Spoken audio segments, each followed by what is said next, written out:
नमस्कार, मी अमोल जोशी. महाराष्ट्र लाईव्ह मध्ये तुम्हा सगळ्यांचं स्वागत. पहिली बातमी बीडहून.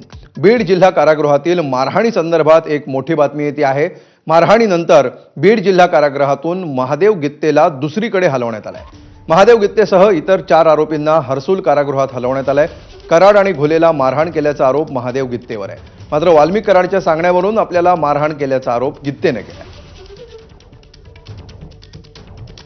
आणि अधिक माहिती घेऊया. आमचे प्रतिनिधी कृष्णा केंडे सध्या आपल्या सोबत आहेत.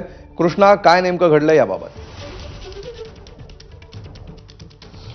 सुरुवातीला जी माहिती आली होती ती म्हणजे वाल्मिक कराड आणि सुदर्शन घुले यांना या ठिकाणी मारहाण झालेली आहे. या आरोपीला मारहाण झालेली आहे.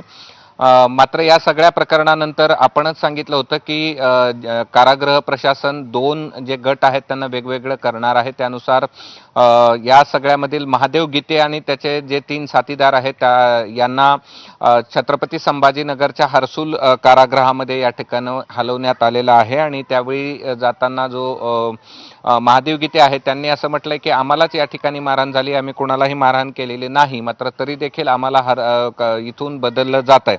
दुसरीकडे एक महत्वाची अपडेट या ठिकाणी समोर येते, जी कारागृह प्रशासनाच्या वतीनं समोर आणली गेलेली आहे. तसं पत्र त्यांनी या ठिकाणी काढले गेलं आहे, ज्या पत्रानुसार वाल्मिक कराड आणि सुदर्शन घुलेला मारहाण झाली नाही असं त्यांनी म्हटलेलं आहे. सुदीप सोनोने आणि राजेश वाघमोडे या दोघांमध्ये वाद होता फोन लागल्यावरून, आणि त्यानंतर किरकोळ झटापट दोघांमध्ये झाली.